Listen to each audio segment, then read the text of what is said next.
আপনি টাস্ক 2 সম্পূর্ণ করেছেন। এখন টাস্ক 3-এ যাওয়া যাক। টাস্ক 3 হল বাচ্চাদের নীল রং শেখানো। এখানে কিছু উদাহরণ আছে। আপনার বাচ্চাদের এই ভিডিওটি দেখাতে হবে না।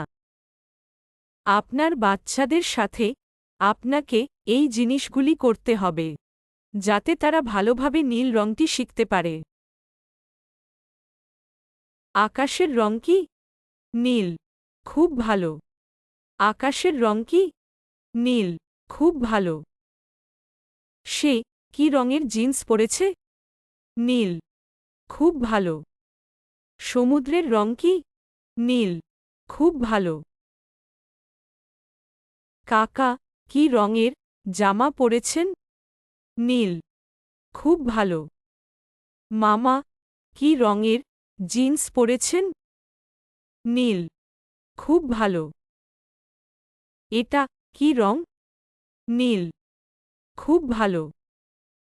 এটা কি রং? নীল। খুব ভালো। এটা কি রং? নীল। খুব ভালো।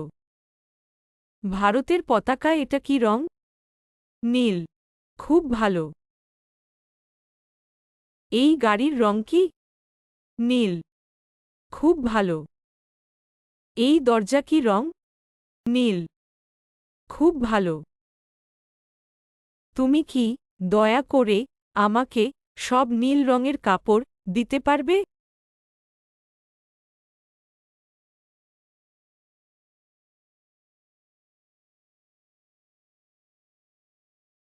খুব ভালো। ধন্যবাদ।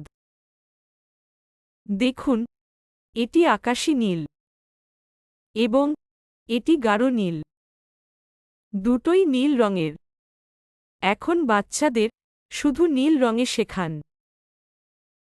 বাচ্চারা নীল রংটি ভালোভাবে শিখে গেলে আপনি তাদের বলতে শুরু করতে পারেন যে এটি আকাশী নীল এবং এটি গাঢ় নীল। আমাদের সাথে শেখার জন্য আপনাকে ধন্যবাদ। আপনার দিনটি ভালো কাটুক। আমরা বাচ্চাদের জন্য বাড়িতে একটি প্রেমময় এবং নিরাপদ পরিবেশ দেওয়ার পরামর্শ দিই, যাতে তারা ভালোভাবে শিখতে পারে এবং আত্মবিশ্বাসী হতে পারে। অভিভাবক আঘাত করলে বা চিৎকার করলে বাচ্চাদের নিরাপত্তা নষ্ট হয় এবং তারা ভীষণভাবে মানসিক চাপ অনুভব করে। তখন তারা নতুন জিনিস শেখার এবং আত্মবিশ্বাসী হওয়ার পরিবর্তে ভয় পেতে শুরু করে। এছাড়াও তারা মনে করতে শুরু করবে যে অন্যদের আঘাত করা ঠিক। তাই আমরা পরামর্শ দিই যে আপনার বাচ্চাদের আঘাত করবেন না বা অন্য কাউকে আপনার বাচ্চাদের আঘাত করার অনুমতি দেবেন না। যদি তারা কোনো ভুল করে, তাহলে আমরা তাদের সুন্দরভাবে ব্যাখ্যা করার পরামর্শ দিই যে কেন এটি ভুল, এবং তারপর তারা বুঝতে পারবে এবং পুনরাবৃত্তি করবে না।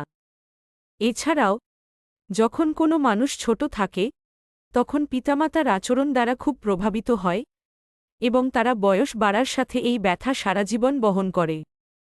তাই আমরা একটি প্রেমময় এবং নিরাপদ পরিবেশ দেওয়ার পরামর্শ দিই।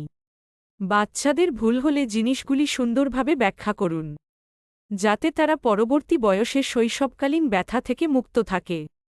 আমরা বাচ্চাদের প্রচুর ভালোবাসা এবং উৎসাহ দেওয়ার পরামর্শ দিই। বাচ্চাদের শৃঙ্খলা এবং ভালো মূল্যবোধ শেখান। এই সমস্ত কাজ বাচ্চারা অবিলম্বে শিখবে না। তারা 2 বছরের মধ্যে শিখবে। ধৈর্য ধরুন। একই জিনিস বিভিন্ন উপায়ে শেখান এবং বাচ্চাদের জন্য শেখার বিষয়টি মজাদার করুন। 2 থেকে 3 বছর বয়সী বাচ্চাদের প্রতিদিন 1 ঘন্টার বেশি মোবাইল ফোন ব্যবহার করা উচিত নয়। ধন্যবাদ।